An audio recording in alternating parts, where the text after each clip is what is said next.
চার দলের কারণে আমাদের গুনাহ অনুপাতে আযাব গজব আসে না। চার দলের কারণে। এক নম্বরে আল্লাহ বলেন লাউলা মাশাইখুরকা, জমিনের ভিতরে আমি আল্লাহ যখন দেখি আমার কিছু বৃদ্ধ বান্দা বান্দি রয়েছে, কোমরে তার ব্যথা, হাঁটুতে তার ব্যথা, রুকু করতে তার কষ্ট হয়, সাজদা দিতে তার বড় কষ্ট হয়, এরপরও সে রুকু করে সাজদা দেয়, মসজিদে যাইতে কষ্ট হয়, লাঠি বোর দিয়া টুকটুক টুকটুক করে সে মসজিদে হাজির হয়, সাজদায় গেলে তার কোমরের রগ ছিঁড়ে যায়, এরপরও আবার সাজদা দেয়। আমি আল্লাহ যখন দেখি আমার কিছু বৃদ্ধ বান্দা বান্দি তারা কষ্ট কইরেও আমার কদমে সেজদা দেয়, ওই সেজদার দিকে তাকাইলে জমিনের প্রতি আমার মায়া লেগে যায়। দুই নম্বরে আল্লাহ পাক বলেন ওয়াশাবাবু খুশা, আমি আল্লাহ যখন দেখি জমিনের ভিতরে কিছু যুবক যৌবনের পাগলামি করে না, না না বন্ধুদের সাথে গান বাজনা যায় না, বন্ধুরা তারে ডাকে আয় আমরা জিনা করতে যাবো, সে যায় না, আল্লাহর ভয় অন্তরে নিয়ে চলে, অথচ তার যৌবনের চাহিদা ছিল, যৌবনের চাহিদাটারে যে যুবক আল্লাহর ভয়ে কন্ট্রোল করে নেয়, দিলের ভিতরে আল্লাহর প্রেম জমায় নেয়, যৌবনে তারে বাপমার সেবা করতে পাওয়া যায়, যৌবনে তারে মুরব্বীদের সম্মান করতে দেখা যায়। আল্লাহ বলে ওই যুবকের কলিজার দিকে যখন আমি আল্লাহ কুদরতি নজর দিই, তখন এই জমিনের প্রতি আমার মায়া লেগে যায়। এ যুবক তুমি জানো না যুবক, তোমার সেজদার উসিলায় আল্লাহ আসমান টিকায় রাখছে, তোমার সেজদার উসিলায় আল্লাহ জমিন টিকায় রাখছে। যুবকের সেজদার উসিলায় আল্লাহ সূর্য এখনো পূর্ব দিকে উঠায়, যুবকের সেজদার উসিলায় আল্লাহ এখনো সূর্য ডুবায়। সুবহানাল্লাহ, জোরে কও, আর একটু জোরে কও না সুবহানাল্লাহ। এত দামি আল্লাহর কাছে তোমার ইবাদত, আল্লাহর কাছে তোমার এত দাম, এত দাম, কিন্তু আজকে আমি আমার নিজের দাম জানি না, আজ আমি আমার নিজের দাম বুঝি না, বুঝি না, বুঝি না, বুঝি না। এজন্যই বাইরা বন্ধুরা, আজকে যুবকের কলিজায় আল্লাহর ভয় যদি আনতে হয়, আর মুরব্বী মানুষ কষ্ট করেও যদি আল্লাহর কদমে সেজদা দিতে হয়, মানুষের মধ্যে যদি আল্লাহর গোলামি, মানুষের মধ্যে যদি আল্লাহ পাকের গোলামি এই পরিবেশ চালু করতে হয়, তাহলে মাদ্রাসা লাগবে, কোরআনের শিক্ষা লাগবে, উলামা একরামের প্রোডাকশন হওয়া লাগবে, মানুষ দিন বুঝতে হবে, দিন জানতে হবে। কার উসিলায় আল্লাহ জমিন টিকাইলো? ওই বেনামাজির আল্লাহ নামাজির উসিলায় খাওয়ায়। আওয়াজ দিয়া বলো ঠিক কিনা? সুদখোরকে আল্লাহ পাক নামাজির উসিলায় খাওয়ায়। আল্লাহ পাক রব্বুল আলামিন কয় বন্ধু তুমি জানায় দাও, জানায় দাও, মাদ্রাসা যতদিন থাকবে, জমিনে কোরআনের তালিম যতদিন থাকবে, ওয়ানুনাজ্জিলু মিনাল কুরআনি মা হুয়া শিফাউন ওয়া রাহমাতুল লিল মুমিনিন। আল্লাহ পাক বলে জানোনি কোরআন আমি নাজিল করেছি তোমাদের জন্য শিফা বানাইয়া, কোরআন নাজিল করেছি তোমাদের জন্য রহমত বানাইয়া। যেই এলাকার মধ্যে মাদ্রাসা থাকবে, কোরআনের শিক্ষা থাকবে, এই এলাকার মধ্যে রহমত নাজিল হবে। যেই সমাজের মধ্যে উলামায়ে কেরামের কদর থাকবে, হাফেজের কদর থাকবে, এই এলাকাটাকে আল্লাহর রহমতের চাদর দিয়ে ডেকে রাখবে। আজকে আমরা কয়জন? চারজন ছাত্ররে মাথায় পাগড়ি দিলাম। এই ছাত্রগুলি এলাকার জন্য রহমত, মাদ্রাসা এলাকার জন্য রহমত। যেখানে রহমত থাকে সেখানে গজব আসে। রাসূল বলেন উম্মতের দল, মাদ্রাসার কদর, মাদ্রাসার দাম, মাদ্রাসার মূল্য, উলামায়ে কেরামের দাম তোমরা যদি নাও বুঝো, আল্লাহ রাসূল বলেন ইন্নাল আলিমা ইস্তাগফিরু লাহু মান ফিল আরদ ওয়া মান ফিস সামা হাত্তাল হিতানু ফি জাওফিল মা। আল্লাহ রাসূল বলেন জানোনি মাদ্রাসার কদর তোমরা যদি নাও বুঝো, একটা ছোট্ট বাচ্চা হাফেজে কোরআনের কদর তোমরা যদি নাও বুঝো, আসমান জমিনের আর যত মাখলুক আছে ওরা কিন্তু হাফেজের দাম বুঝে, মাদ্রাসার কদরও তারা বুঝে। রসুল বলেন গর্তের পিপিলিকা পানির নিচের মাছেও আল্লাহর কাছে দোয়া করে, আল্লাহ হাফেজে কোরআনের হায়াত তুমি বাড়ায় দাও, উলামায়ে কেরামের সংখ্যা তুমি বাড়ায় দাও, সমাজে সমাজে তুমি মাদ্রাসা কবুল করে নাও। আল্লাহ রসুল বলতেছেন নবীর কথা কখনো মিথ্যা হতে পারে না। একটু দিল লাগায় কথাটা শুনেন। আমার রসুল বলতেছেন জানুনি, পানির নিচের মাছে কয় আল্লাহ হাফেজের সংখ্যা বাড়াও, আলেমের সংখ্যা বাড়াও, মাদ্রাসার সংখ্যা বাড়াও, হাফেজের হায়াত বাড়াও। কারণ গর্তের পিপিলিকা জানে, পানির নিচের মাছ জানে, হাফেজের হায়াত যদি বাড়ে আল্লাহ জমিনের হায়াত বাড়ায় দেয়। হাফেজের হায়াত যদি বাড়ে গজব আল্লাহ উপরে উঠায় রাখে। মাদ্রাসার সংখ্যা যদি জমিনে বেশি থাকে তাহলে রহমত বেশি থাকে, গজব দূরে থাকে। এজন্য পানির নিচের মাছে আল্লাহ সমাজে সমাজে তুমি মাদ্রাসা কবুল করো। কারণ এই মাদ্রাসা হলো আসমানের খুঁটি। মাদ্রাসা যতদিন থাকবো আমি পানির নিচের মাছ ততদিন স্বাধীনভাবে থাকব। মাদ্রাসা থাকবে না তো আমি মাছও পানির নিচে ঘোরাফেরা করার সুযোগ পাবো না। তুমি জমিন রাখবা না, জমিন তুমি ধ্বংস করে দিবা। যেই জমিনে মাদ্রাসা থাকবে না, যেই জমিনে কোরআনের শিক্ষা থাকবে না, যেই জমিনে তোমার কালামের পড়নেওয়ালা থাকবে না, এই জমিন তো তুমি রাখবা না, এই জমিন তুমি ধ্বংস করে দিবা। তাহলে মাদ্রাসার উসিলায় জমিন টিকে আছে, কোরআনের তালিমের উসিলায় জমিন টিকে আছে। আর জমিন টিকে আছে বিদায় আমি মাছ এখনো জমিনে বেঁচে আছি। জমিন টিকে আছে বিদায় এখনো আমি গর্তের পিপিলিকা বেঁচে আছি। আল্লাহ নবীর হাদিস বুঝলে বুঝেন, নবীর হাদিস যদি বুঝে থাকেন তাহলে হাদিসের মর্ম হলো আমি চেয়ারম্যানের চেয়ারম্যানে টিকে আছে মাদ্রাসার উসিলায়, আমি মেম্বারে টিকে আছে মাদ্রাসার উসিলায়, আমি শিল্পপতির শিল্প কারখানা টিকে আছে মাদ্রাসার উসিলায়, আমি মন্ত্রীর মন্ত্রীগিরি টিকে আছে মাদ্রাসার উসিলায়। এখনো সূর্য উঠে সূর্য ডুবে, গাছ থেকে ফুল হয় ফল হয়, জমিন থেকে ফসল হয়, সব কিছু কোরআনের শিক্ষার উসিলায়, আল্লাহর কালামের শিক্ষার উসিলায়।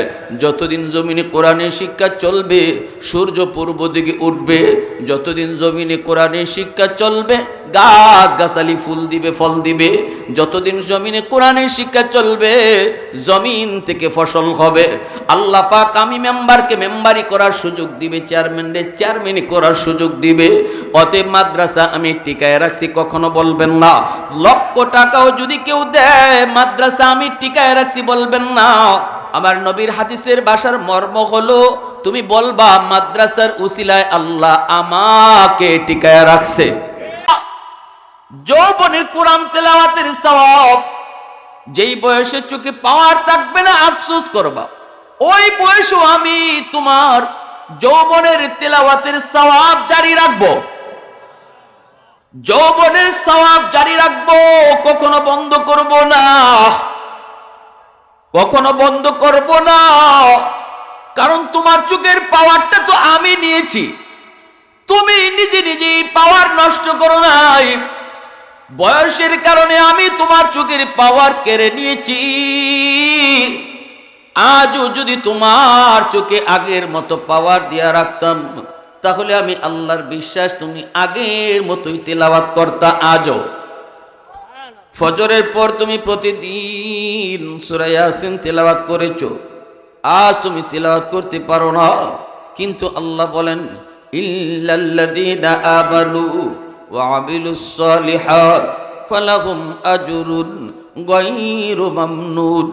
আল্লাহ বলে আমি চার জিনিসের কসম খায়া বলতেছি, বান্দারে তুমি যদি বৃদ্ধ বয়সে ফজরের তেলাওয়াত করতে না পারো, তোমার যৌবনের সূরা ইয়াসিনের তিলাওয়াতের সওয়াব আজকে বুড়া বয়সে তিলাওয়াত করতে না পারলেও আমি জারি রেখে দিব।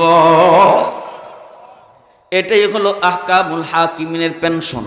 দুনিয়ার বাদশা আমাদেরকে পেনশন দেয়, দুনিয়ার সরকারে পেনশন দেয়।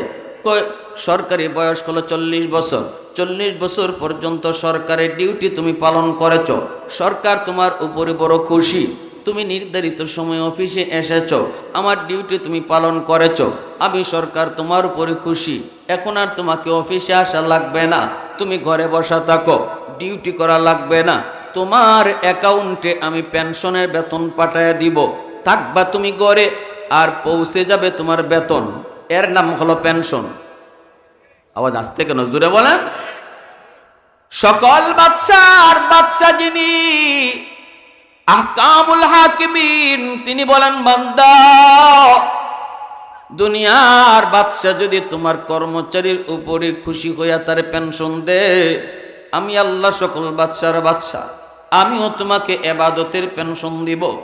যেই নফল বন্দিগিগুলা তুমি করছো যৌবনে, যেগুলা তোমার দায়মি আমল ছিল, আজকে বুড়া বয়সে তুমি পারো না, ওই যৌবনের এবাদতের কারণে আমি যৌবনের সবগুলি এবাদত জারি রাখবো।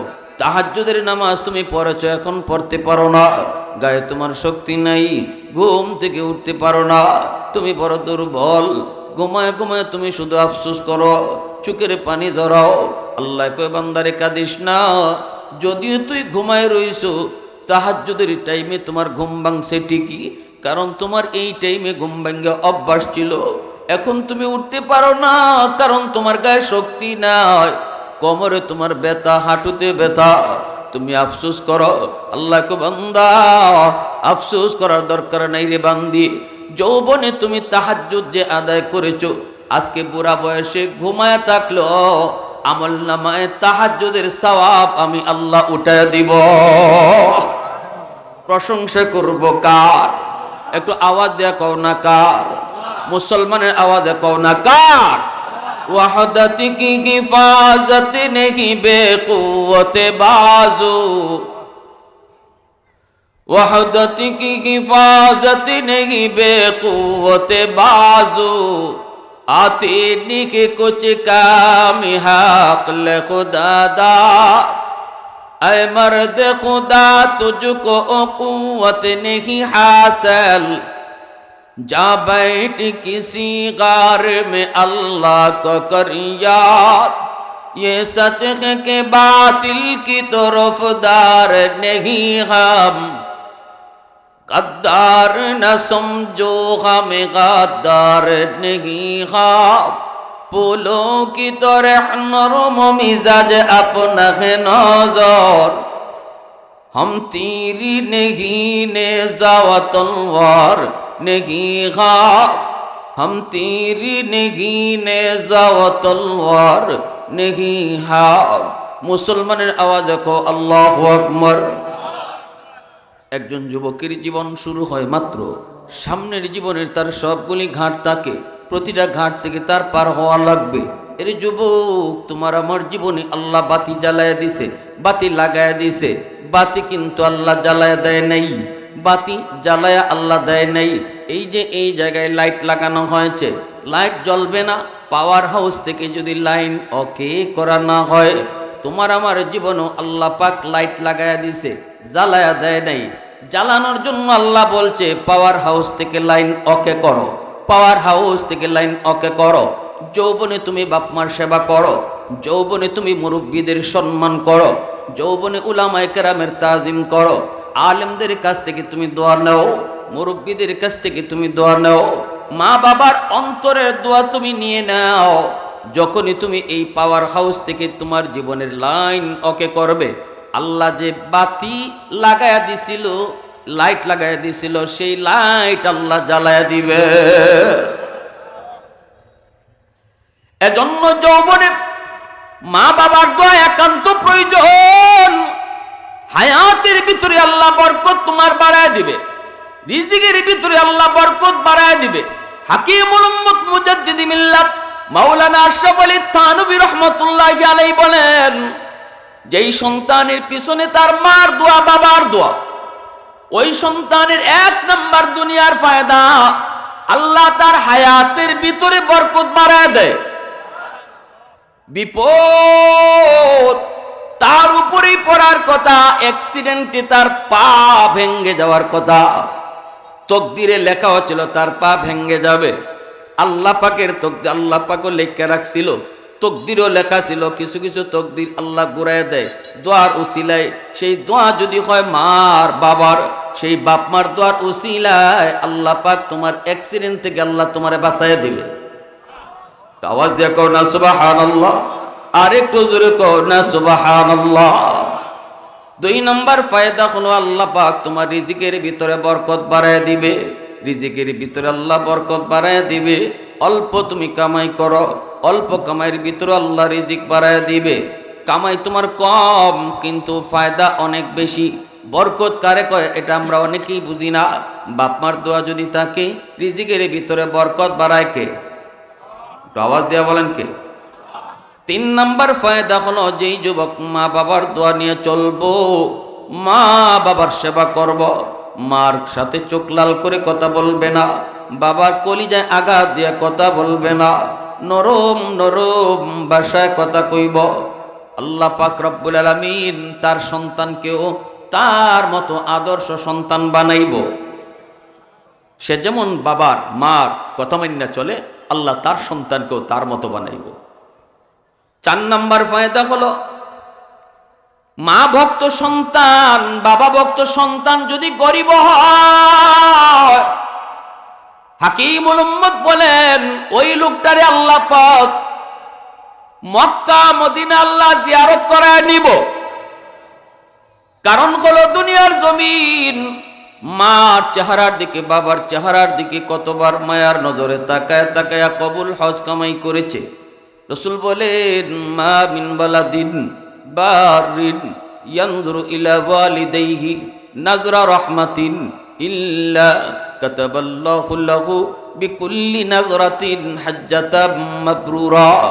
রাসূল বলেন সন্তান যদি মার চেহারার দিকে মায়ার নজরে তাকায়, চোখ লাল কইরা না, গরম হইয়া না, তমক দিয়া না, নরম ভাষায় যদি মার সাথে কথা কয়, বাবার সাথে যদি কথা কয়, প্রতি নজরে নজরে আল্লাহ পাক তার আমল নামায় কবুল হজের সওয়াব উঠায় দেয়। ফেরেশতারা কয় মালিক, যেই ছেলেটা মা বাবার চেহারার দিকে তাকায়া তাকায়া এতগুলা হজ কামাই করেছে, বাস্তবেও তুমি তারে হজ কবুল করো। আওয়াজ দিয়ে কও না সুবহানাল্লাহ। ফেরেশতারা তখন তার জন্য দোয়া করে, আল্লাহ বাপমার চেহারার দিকে তাকায়া তাকায়া তো অনেকগুলি হজ কামাই করছে, মকবুল হজ, দুনিয়াতে তুমি মক্কা মদিনা তারে দেখাইয়া দাও। তখন আল্লাহ ফেরেশতাদের দোয়া কবুল করে। এজন্য হাকিমুল উম্মত মুজাদ্দিদে মিল্লাত মাওলানা আশরাফ আলী থানভী রহমতুল্লাহ আলাইহি বলছেন, যেই সন্তান মা বাবার কদর করবে, বাপ মার কথা মান্যা চলবে, মা বাবারে খুশি রেখে চলবে, এই সন্তানকে আল্লাহ দুনিয়ার জমিনে মক্কা মদিনা জিয়ারত করায়। কষ্ট হইতেছে আপনাদের? ভাইরা বন্ধুরার জন্য বলতেছিলাম, একজন যুবক কত দামি আল্লাহর কাছে জানেননি? এই জমিন প্রতিদিন আল্লাহর কাছে আবদার করে, আল্লাহ অনুমতি দাও, নাফরমানগুলাকে আমি গিলে ফেলব, বেনামাজিকে আমি জমিন গিলে ফেলব, সুদখোরকে আমি জমিন গিলে ফেলব, ঘুষখোরকে আমি জমিন গিলে ফেলব।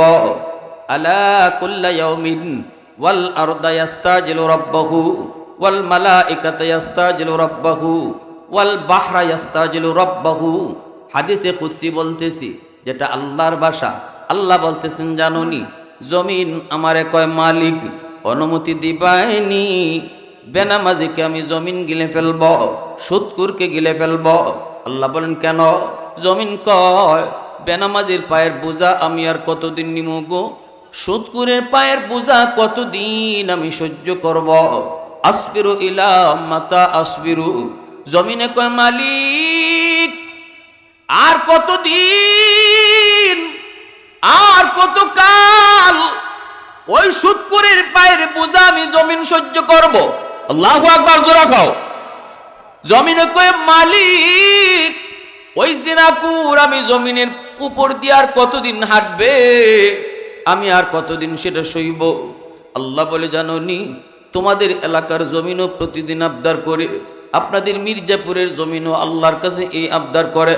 বেনামাজির সকালবেলা যখন ঘর থেকে নামাজ না পড়েই বের হয়, তখনই জমিনে কয় মালিক অনুমতি দেও, নাফরমান তোমার হুকুম নামাই না ঘর থেকে বের হয়ে গেছে, আমি জমিনে যদি তুমি অনুমতি দিতাও আমি কিন্তু এখনই ফেটে যাইতাম।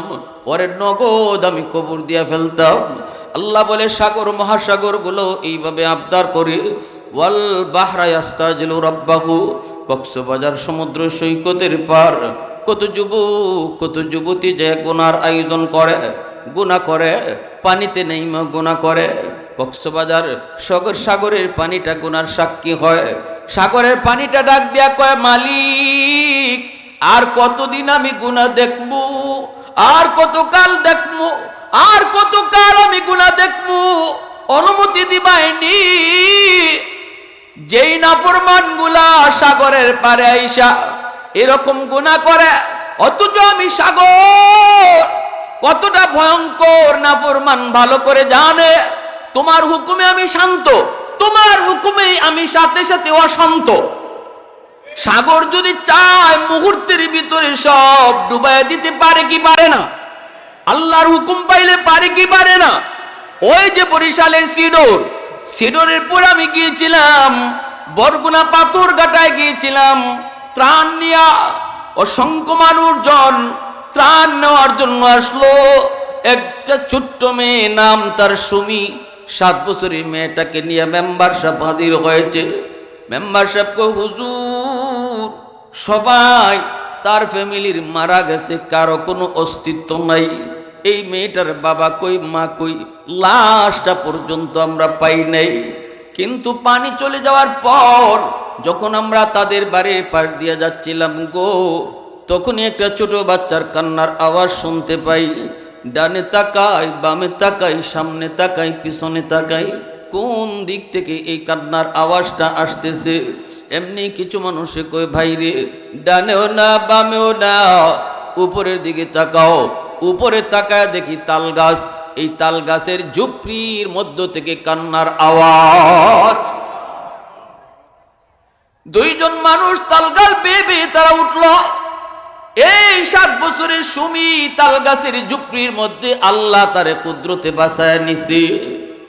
যে বাচ্চাটায় সাঁতার জানে না গো, তারে আল্লাহ বাঁচায়, আর যে সাঁতার জানতো তাদেরকে আল্লাহ নিয়ে যায়।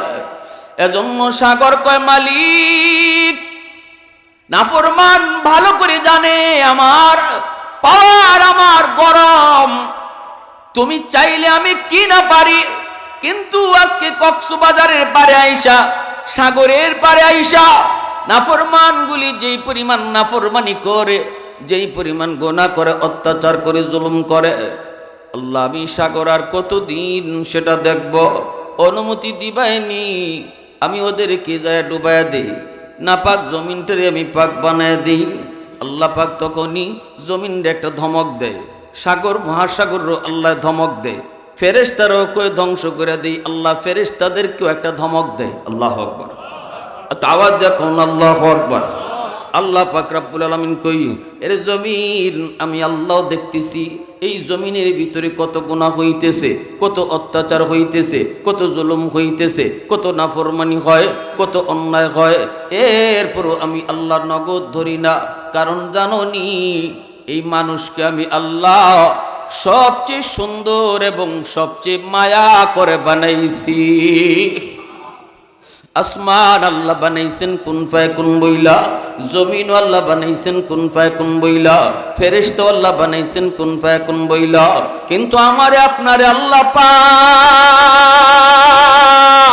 কুন ফায়াকুন বলে বানায় না। আমারে আপনারে যখন আল্লাহ বানাইছে, আল্লাহ বলে খালাকতু বিয়াদাইয়া, আমি আমার বান্দা বান্দিরে নিজের হাত দিয়া বানাইছি। কারণ এই চেহারার মধ্যে তো দামি কপাল, কুন ফায়াকুন বললে হয় না। এই কপালটা আমি আল্লাহ নিজের হাতে বানাইছি, নিজের হাতে বানাইছি। আমি বান্দারে বড় আদর করে বানাইছি। তোমরা এদে আমার বান্দা বান্দির মাঝখানে কেউ নাক গলাবা না। আমার বান্দা 70 বছর নাফরমানি করছে, 70 বছরে সে নামাজ পড়ছে না, 60 বছর হয়ে গেছে এখনো হালাল হারাম মানে না। এরপরও কিন্তু আমি আল্লাহ এখনো তার সুযোগ দেই। 70 বছর বয়সে যায়ও যদি সে তার ভুলটা বুঝতে পারে রে, কোনো ওয়াজ মাহফিলে বসে যদি চুকির পানিটা ফলায়, মাওলা ভুল করেছি, অন্যায় করেছি, আর জীবনে গুনাহ করব না গো, আল্লাহ পাক বলে 70 বছরের গুনাহ মাফ করার জন্য 70 বছর আমি আল্লাহ লাগাবো না, 70 মাসও লাগাবো না, 70 দিনও লাগাবো না, 70 ঘন্টাও লাগাবো না, 70 মিনিটও লাগাবো না। 70 বছরের গুনাহকে আমি আল্লাহ 70 সেকেন্ডে মাফ করে দিমু। কারণ আমি আল্লাহর নাম হলো গাফির, গাফুর, গফফার। আমার নাম হলো গাফির, গাফুর, গফফার। গুনাহ যত বড় হবে আমার গাফফার নামের উসিলায় মাফ করব। গুনাহ যত মিডিয়াম হবে গাফুর নামের উসিলায় মাফ করব। গুনাহ যদি ছোট হয় আমার গাফের নামের উসিলায় মাফ করব। বড় বড় গুনাহগুলি আমার গাফফার নামের উসিলায় মাফ করে দিমু। এজন্য আল্লাহ পাক কই জাননি, এই জমিনটা আমি টিকায় রাখছি 4 দল মানুষের খাতিরে। এর ভিতরে এক দল হলো যুবক। লাউলা মাশাইখু রুক্কা ওয়াশ-শাবাবু খুশা ওয়াল আতফালু রুদ্দা ওয়াল আনআমু রুত্তা লাজআলতুস সামাআ হাদিদা ওয়াল আরদা খাফসাফা ওয়াত তুরাবা রামাদা ওয়ামা আনজালতু মিনাস সামাই কাতরা ওয়ামা আমবাততু মিনাল আরদি নাবাতা বাল আনজালতু আলাইকুমুল আযাবা সাব্বা।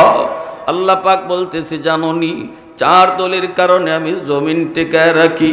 যেই জমিনের ভিতরে এত গুনাহ, ঘরের মধ্যে জরিপ করলে বেনামাজির সংখ্যা বেশি, গ্রামে জরিপ করলে বেনামাজির সংখ্যা বেশি, বাজারে জরিপ করলে বেনামাজি ব্যবসায়ীর সংখ্যা বেশি। দেখা যায় গুনার পরিমাণটা এই সমাজে বেশি। যেই যে সমাজে গুনাহ বেশি হয় এই সমাজ আযাব আর গজব দ্বারা ধ্বংস হয়ে যাওয়ার কথা। কারণ নেক কাজের গুনাহ সব সময় আযাব আর গজব টানে, গুনাহ সব সময় আযাব আর গজবকে টানে। আল্লাহ বলে এরপরেও কেন এই পরিমাণে গুনাহ পরিমাণে আযাব গজব আসে না? কেন আসে না জানোনি? 4 দলের কারণে। কয় দলের কারণে? জোরে বলেন, একটু আওয়াজ দিয়ে বলেন, কয় দলের কারণে? 4 দলের কারণে আমাদের গুনাহ অনুপাতে আযাব গজব আসে না। 4 দলের কারণে। 1 নম্বরে আল্লাহ বলেন লাউলা মাশাইখু রুক্কা, জমিনের ভিতরে আমি আল্লাহ যখন দেখি আমার কিছু বৃদ্ধ বান্দা বান্দি রয়েছে, কোমরে তার ব্যথা, হাঁটুতে তার ব্যথা, রুকু করতে তার কষ্ট হয়, সাজদা দিতে তার বড় কষ্ট হয়, এরপরও সে রুকু করে সাজদা দেয়, মসজিদে যাইতে কষ্ট হয়, লাঠি বোর দিয়া টুকটুক টুকটুক করে সে মসজিদে হাজির হয়, সাজদায় গেলে তার কোমরের রগ ছিঁড়ে যায়, এরপরও আবার সাজদা দেয়।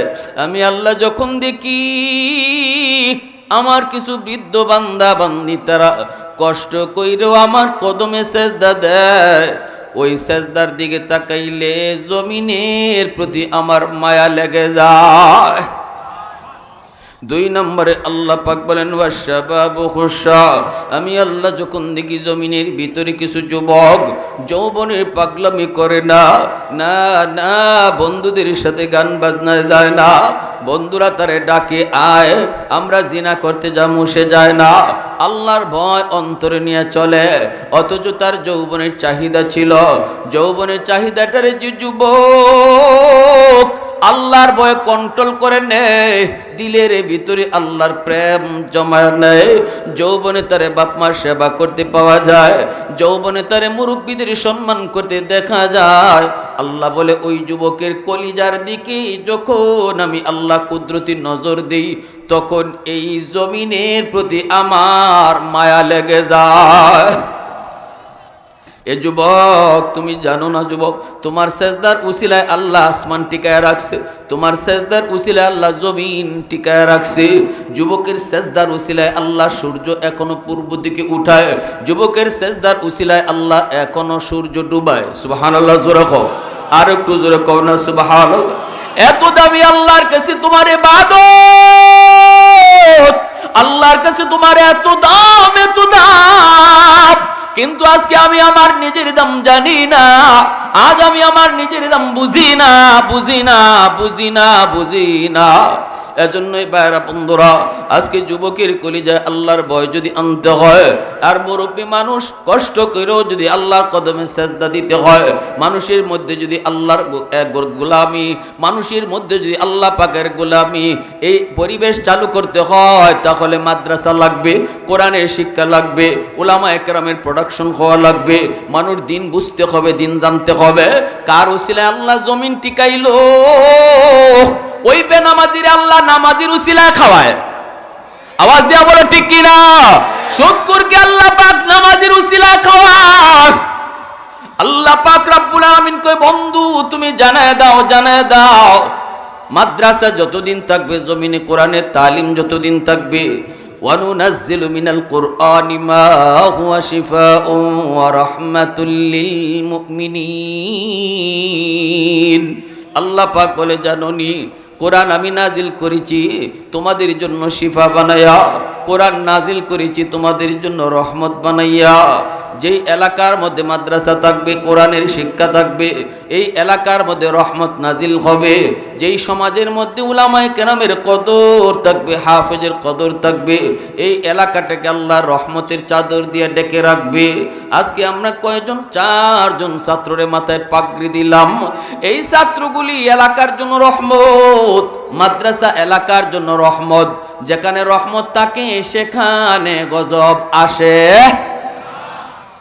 রাসূল বলেন, উম্মতের দল, মাদ্রাসার কদর, মাদ্রাসার দাম, মাদ্রাসার মূল্য, উলামায়ে কেরামের দাম তোমরা যদি নাও বুঝো, আল্লাহ রাসূল বলেন, ইন্নাল আলিমা ইস্তাগফিরু লাহু মান ফিল আরদ ওয়া মান ফিস সামা হাত্তাল হিতানু ফি জাওফিল মা।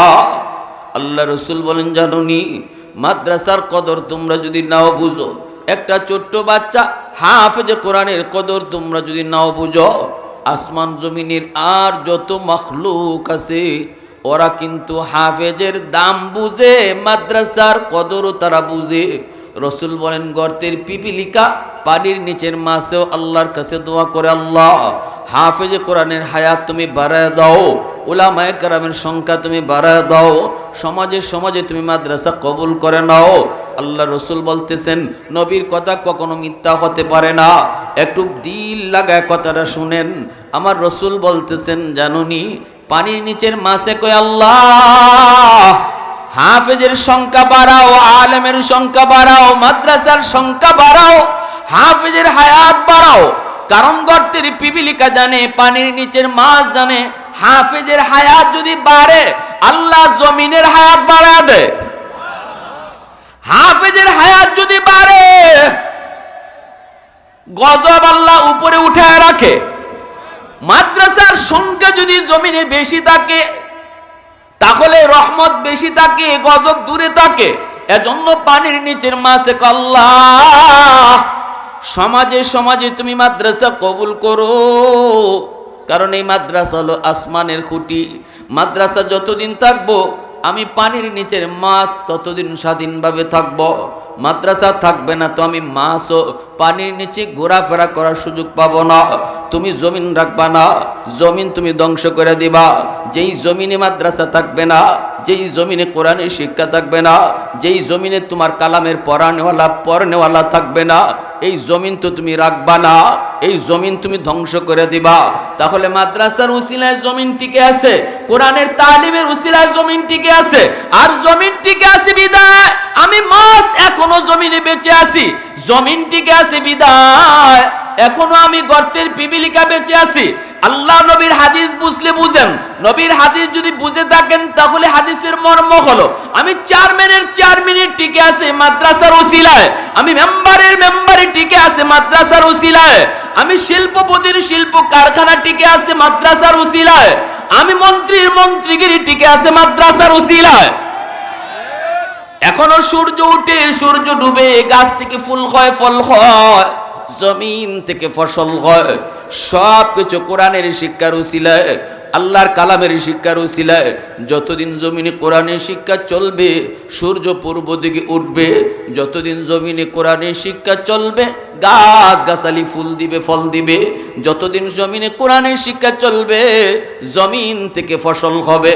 আল্লাহ পাক আমি মেম্বারকে মেম্বারি করার সুযোগ দিবে, চেয়ারম্যানকে চেয়ারম্যানি করার সুযোগ দিবে।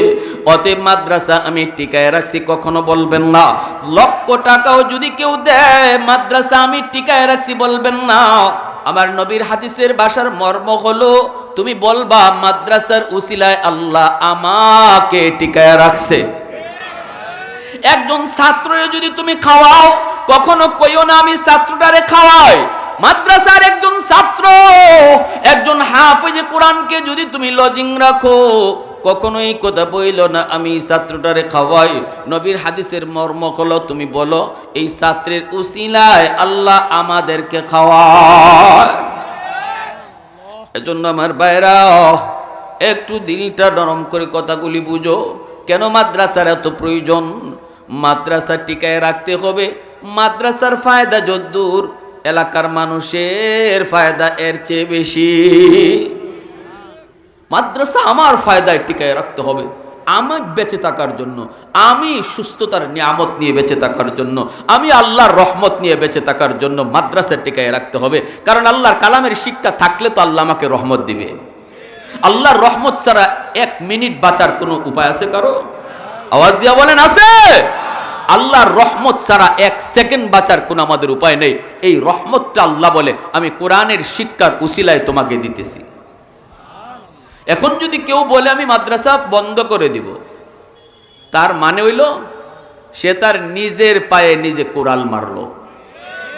আমার কথাটা বুঝে থাকলে বলেন ভুল বলছি? কেউ যদি বলে মাদ্রাসা দরকার নাই, সে তার নিজের পায়ে নিজে কোরাল মারলো। মাদ্রাসা তুমি বন্ধ করে দিবা আর আল্লাহ তোমারে বাঁচায় রাখবে, এটা হইতেই পারে না। মাদ্রাসা তুমি বন্ধ করে দিবা আর আল্লাহ তোমাকে তোমার চেয়ারে বসায় রাখবে, হইতেই পারে না। এর বাস্তব প্রমাণ আর নমুনা হলো টাকলা মুরা।